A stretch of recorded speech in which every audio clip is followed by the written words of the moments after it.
Hey guys, welcome back to the channel. Today I'm going to be reacting to a video called The History of Canada Explained in 10 Minutes.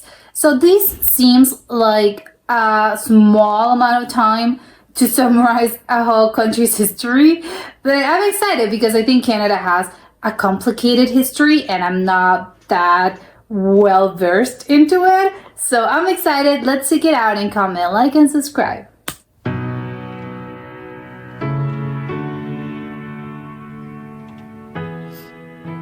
So many trees. Canada, known for their delicious maple syrup, and being home to nearly all of the greatest hockey players of all time, is the second largest nation on Earth. That's and with crazy. approximately 2 million lakes, contains over 50% of the freshwater lakes on That's a lot of lakes. the planet. For many thousands of years, this region was populated with many indigenous tribes of hardy people, capable of overcoming the severe and lengthy winters, thriving and developing unique cultures. If I think cold is really cold for a 21st century person, I can't even imagine how it was 300, 400, and even 800 years ago. It must have been so incredibly cold, crazy. The first non-native people to settle in Canada, and the New World in general that we know of for sure, were the Vikings. They built a settlement in Newfoundland around 1000 AD. It is unclear for exactly how long this settlement was occupied for, or if there was more, but ultimately, I'm wondering why they left. it was either abandoned, pillaged, or its Yeah. inhabitants succumbed to disease, or assimilated into the local population. Oh. But theories Oh. abound. Okay, there are other theories. I thought they just left. No, probably they just died. Nearly 500 years later, in 1497, the Italian explorer Giovanni Capoto was the first European to explore North America's John coast, Cabot. claiming it for the English crown. Shortly after, the Spanish and the Portuguese would do the same, but remained uncolonized for several decades, with only How do you claim something that has already been claimed? a few seasonal Portuguese and Basque fishing outposts built, until the French arrived. Jacques Cartier claiming the land for France in 1534. I think it's a little crazy, everyone just claiming whatever land they could find. He named the gulf and river after St. Lawrence's feast day on which he arrived. The French called the territory around the river Canada, after the native word for settlement. After several failed attempts at permanent settlement succumbed to starvation and disease, the cities of Quebec and Port Royal were successfully established. By 1670, the English colonies in the south had expanded, and new settlements were established in Newfoundland and south of the Hudson Bay. The fur trade, particularly in beaver pelts, became extremely lucrative, as it became the I know it's a thing, but I'm sad for the beavers. favored material for hat makers and luxury winter clothing in northern Europe. That's This so greatly sad. encouraged further northern settlement by both English and French fur trappers seeking to make a fortune. The French and the English did not peacefully How expensive were they if you're trying to make a fortune? coexist, with the French temporarily taking much of the territory around the Hudson Bay The Beaver during the Wars? lengthy period known as the Beaver Wars. What? Not only the Europeans became wealthy and influential from the trade in beaver pelts. The Iroquois Confederation of 6 powerful tribes, armed with European firearms, initially allied with Dutch merchants, and then the English, to aggressively Oh. attack the French, and most other Indian tribes in the region to It's very the enemy of my. Oh, it's the friend of my enemy is my. It's my enemy as well. obtain more furs. Many of these tribes banded together with the French to halt Iroquois expansion. Peace was negotiated after 72 Even the natives were fighting each other. Okay. years of fighting, and many, mostly Indian lives lost, and little territorial change. The region of New France was comprised of several colonies. Canada and Louisiana were the largest, along with the smaller Plaisance and Acadia, which the British Empire obtained It's crazy that Canada was just basically so incredibly small compared to what it is now. from the French in the Treaty of Utrecht in 1713 in a complicated agreement concerning the War of Spanish Succession. France also recognized the legitimacy of the Hudson Bay Company's claim over Rupert's Land. Interestingly, the Hudson Bay Company is still in existence today, What? primarily as owners of a retail store chain, bearing Oh, their okay. name. Despite their larger territory, the French increased I'm wondering what they could have. Oh, this company is gonna be a retail store. There will probably be what is a retail store? became outnumbered by the rapidly growing British colonies surrounding them, by a margin of 10-1 by the time the next major conflict between the two occurred. During the 7 Years' War, or the French and Indian War, as it has become known in much of North America, French-speaking Acadians were deported far from the Canadian borderlands. some of whom formed the basis Oh, that's why they end up in New Orleans, right? of much of the Cajun population Yeah. of modern-day Louisiana and New Orleans. Both English and French empires sent thousands of regular infantry to North America during the war, supported by local militias and Indian tribes. The greatly outnumbered French relied heavily on Indian allies and fought the British to a standstill early in the war, until the British successfully besieged the It's kind of insane that they managed to get the support of the natives. cities of Quebec and Montreal. Despite the French later defeating the British in a pitched battle, they failed to retake their capital city. In the treaty that ended folly. the war soon after, France ceded Canada to Britain, while giving Louisiana territory to her ally, Spain. It is important to note at this time much of North America's non-coastal areas were still largely unpopulated, with many of the native tribes heavily depleted through warfare and invasive diseases from which they had little immunity. With a Yeah. population of approximately 3 million, the American colonies waged a successful rebellion against the British Crown. 8 million people, I think it's a lot of people for this time period. I think that's, I don't know, that seems like a lot to me. A little over a decade later, the Americans attempted and failed to take Quebec, which remained loyal to Great Britain. After the war, many British loyalists moved north into Canada. During the following War of 1812, both British and American armies launched several failed invasions of each other's territory, ending in military stalemate, and the status quo was maintained. The treaties following At least they tried. the war established a more formalized border between the two nations. Despite the Canadians' desire not to join their American neighbors to the south, movements for self-rule increasingly grew among the Canadian lower and middle Why didn't they want it to expand to the south? classes, culminating in the rebellions of 1837 and 38 that were severely dealt with and crushed, and saw the short-lived Republic of Canada established by William Lloyd Mackenzie. Despite the Republic's short-lived Was he of Scottish family? lifespan and diminutive size, widespread public support not only from many Canadians, both French and English-speaking, but also from Americans to the south, spurred Great Britain's government to make major concessions in the rebellion's aftermath. The Act of Union in 1840 united Upper and Lower Canada into the new province of Canada, and the granting of responsible government soon after allowed for a far greater degree of self-rule to be exercised by the elected representatives of the people. In Yeah, of course. 1846, the disputed Oregon Territory was peaceably divided between Great Britain and the United States, pretty much by drawing a straight line and giving Vancouver Island to Canada. Throughout the 19th Yeah, what is that in this time? Is it Vancouver? century, a massive boom in the logging industry fueled large waves of immigration to Canada, gradually replacing the fur trade as Canada's most lucrative industry. In They have a lot of nature things. Beavers because of the fur, and trees, so logs. 1867, the British North America Act, or more commonly called the Constitution Act today, established Canada as a self-governing democracy, with Ottawa as its capital city. To the west, the Hudson's Bay Company negotiated the sale of Rupert's Land to the newly formed Canadian government.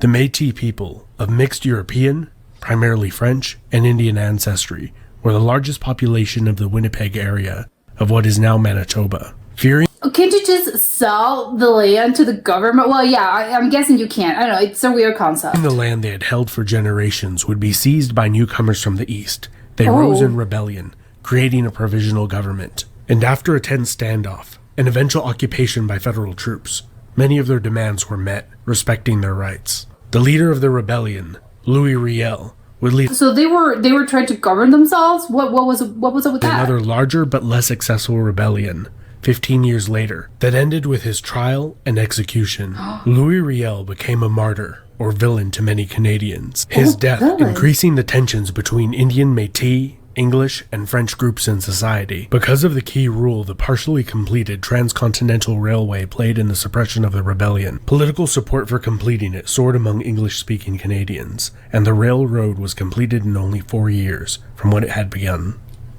4 years, and it went through the whole of Canada. That's insane. 1890 saw the Klondike Gold Rush, in which over 100,000 prospectors set out to the remote Yukon region in hopes of striking it rich. Some did, but most didn't. So the one they had in California, but in Canada, I didn't know they had gold. After several decades of stagnant population growth, largely due to emigration to the United States, Canada's population sharply increased due to a good economy and high foreign immigration throughout the early 20th century. During the Wow. First World War, Canada This is very. It's crazy how many immigrants they got. still a dominion of the United Kingdom, sent 620,000 troops to fight in Europe. 67,000 would die, while another 173,000 would be wounded. The Well, that's a staggering lot of casualty people. rate grieved and shocked the nation. The war had a strong impact on Canadian nationalism and the desire to self-govern its own international affairs, which they obtained when the British Parliament passed the Statute of Westminster in 1931, which acknowledged Canada's co-equal status with the United Kingdom. Between the world wars, Canada was hit particularly hard during the Great Depression of the early wasn't? 1930s, with unemployment rates reaching 25%, and many men living in unemployment relief camps. During the Second World War, over 1.1 million Let's go Canada. Is that something akin to Uncle Sam? Canadians served in that brutal conflict that left nearly 100,000 of them dead or wounded. In 1949, There's so many people dying between wars. Well, and conflicts, of course, but it seems crazy to listen to the actual numbers. Newfoundland became the last Canadian province to incorporate. In 1965, Canada adopted its current flag. Here's a selection of some of the other national flags that were proposed. Let me know in the comments of which one do you think looks best. In 1992, the Canada Act passed the Parliament of the United Kingdom and was ratified by the Queen, granting Canada the right to create their own constitution, which they promptly did. Still recognizing the constitutional monarchy in a mostly ceremonial rule, the new constitution abolished the British Parliament's remnants of influence over Canada. Canada is now a nation of over 36 million people, Yeah, they wanted to cover themselves. Of course, who can blame them? where over 20% speak French as a first language, and has the 10th largest economy in the world. That's a lot of people, The province actually. of Quebec has maintained a strong French influence over the centuries, and has on 2 occasions voted in referendums to decide whether Quebec should proclaim national sovereignty and become an What? independent country. They In want to do that? 1995, it very nearly did not pass. With secession Oh my god! Okay, that's a lot of people. They want to be independent. I didn't know that. still being an issue till this day. This has been Epimetheus. Let me know what you think down in the comments. What Canadian province is your favorite to visit or live in? Don't forget to like, subscribe, and hit the bell icon to get notifications every time I make a new video. And big thanks to my supporters over on Patreon. They help me keep making content like this. Thank you so much for watching till the end of the video. Okay, I'm still stuck. I didn't know that Quebec wanted to be, well, still apparently wants to be independent. I thought they were happy. They were feeling Canadian. No, apparently they aren't feeling Canadian. They're feeling Quebecois. I don't know what the right term for people that were born there is what the actual term is. But it's 50 to 49. It tells me there's a lot of discontent. So I think that's insane, because to me, one of the most, if I think of Canada and Canadian provinces or cities, I'm thinking of the most famous ones, I think, from an outsider's perspective. I think it's probably Quebec, Ontario, Vancouver. So it is, I think those are probably the big, I would say, obviously there's Montreal, but I think, again, Quebec it's big. I don't think it's when you think Quebec, oh, you're thinking Canada. You're not thinking, oh, they're this separate thing. So they want to do their own Brexit. I don't know what you would call it. King Six? I have no idea. But it still is insane to me. I'm wondering why. Maybe they feel this disconnect because they're the French province. So maybe they feel they feel probably like another and another, as in we are others compared to the rest of the country.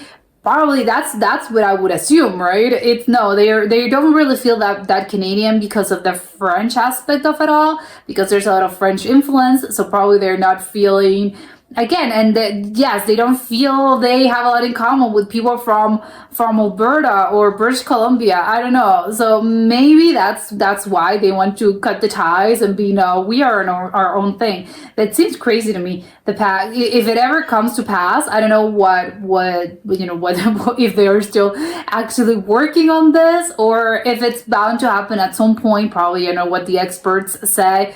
If no, it's gonna happen at some point, or unlikely to happen, but still gonna be an issue. I don't know, something, or probably as Scotland, I think, tried to do this as well. So I don't know if it's a big problem. Apparently it is over there. But if it ever happens, I think it would be very strange to refer to Quebec as another thing, and it's not Canada. It would be so weird.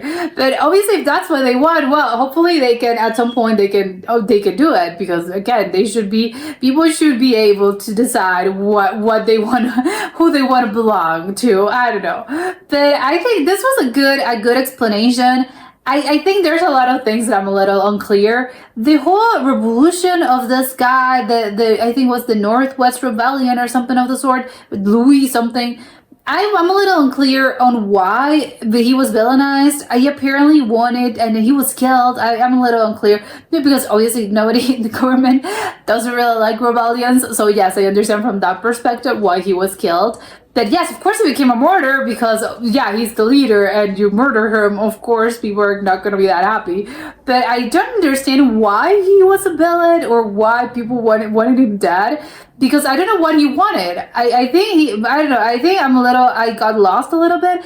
I think it was the thing about, there's a piece of land, a part of Canada that they sort of gave to probably a bunch of people, a particular group of people. I don't want to say families, but maybe in real life maybe it was about 100 families, or a number of families that had been here for hundreds of years, and they were a mix between, I think it was French and natives, and I think maybe British as well.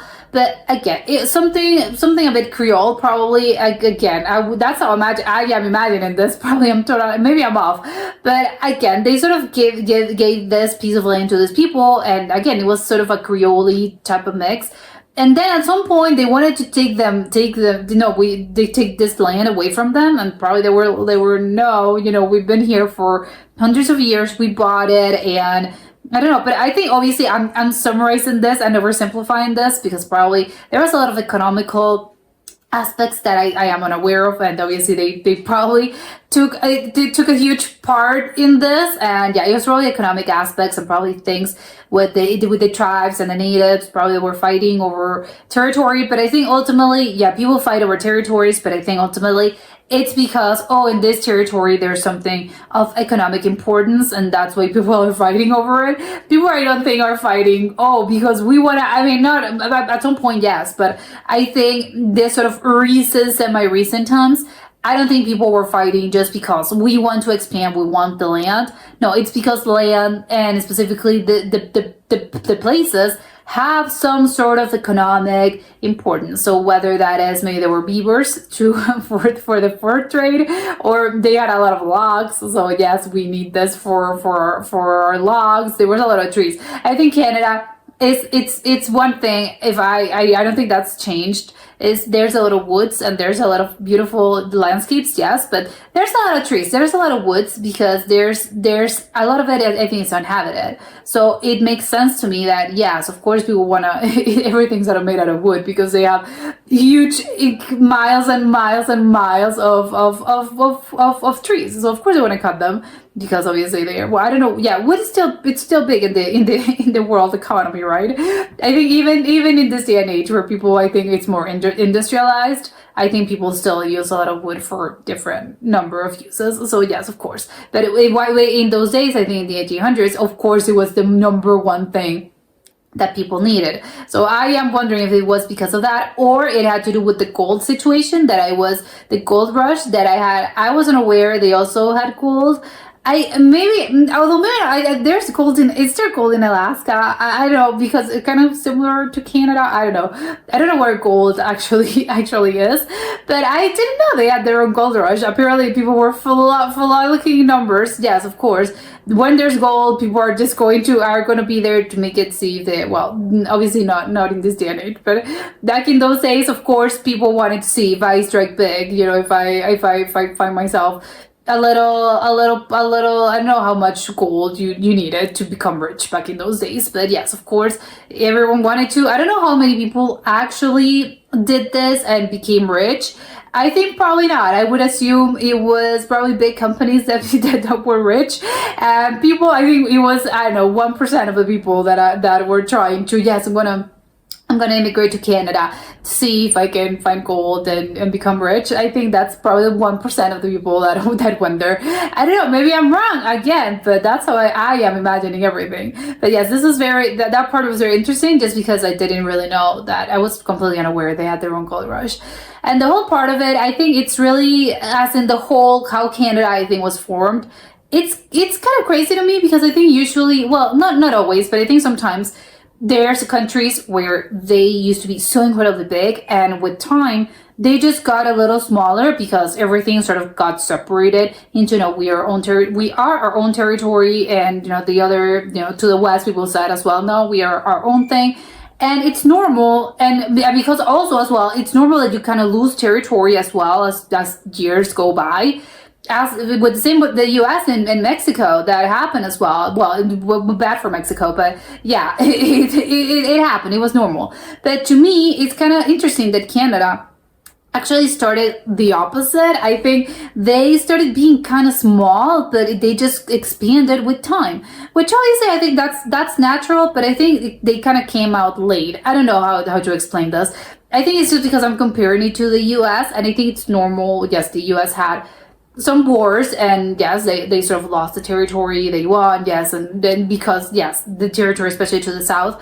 But I didn't know that Canada kind of started being very, very small, which, well, I guess you could argue all countries kind of started small, because obviously the conquerors came and went and said, yes, this piece of land, I'm claiming this for the UK. And this people came, where I'm declaring this for France. But still, ultimately, I think it kind of looking at the map and comparing the map and how it used to be to how it is now. I still think, wow, they expanded quite a bit. But I think it was maybe just because it was largely unexplored. They didn't really know what was up, what was there.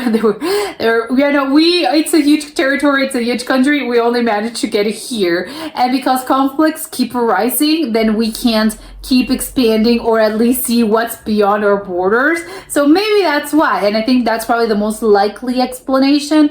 They wanted to. Who wouldn't? They're explorers, and again, they want to survey the land to see what good can it do for us, and what sort of goods can we find here. But I think, yes, because conflicts kept arising between the smaller part of the territory, then it's probably, you have other priorities. If you have a war happening in your backyard, then, I can't go on and explore something beyond my borders. So maybe that was why, maybe when things calmed down a little bit, is when they started to, I'm going to explore beyond this. And that's how they managed to get to the whole, I think it's the Northwestern territory. I think maybe that's what it is. I don't know what it is in this moment. I think, the Yukon, I think. Is the Yukon and the Nunavut? I have no idea. I've never heard of that in my life.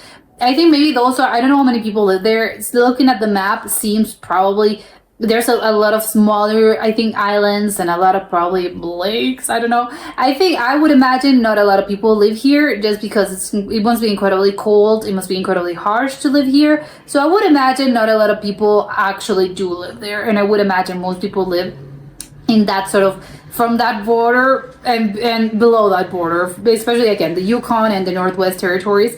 I think most people live below that, just because you can still have a nice life, and because probably, again, if you're living the upper sort of Northwest Territory, or this Nunavut thing where it's just so incredibly, you're so above everything, it's gonna be incredibly cold, and yes, it's just ice. I don't know, maybe I'm wrong, but I would actually like to know how people live there, or if people live there, who lives there, and how the actual territory is like, just because it makes me curious, because I am imagining something Arctic, but maybe it isn't. Maybe there's just, no, it's normal. There's just a lot of wood and a lot of trees, but I hardly doubt it. I think it's just ice. But yes, this was incredibly interesting, and now I am preparing myself for a world in which Quebec, it's its own thing and it's its own country, and it's not a part of Canada. Who knows? But good to know if it ever happens in the future. Now I'm prepared. But that was it for today, and I'll see you soon. Bye.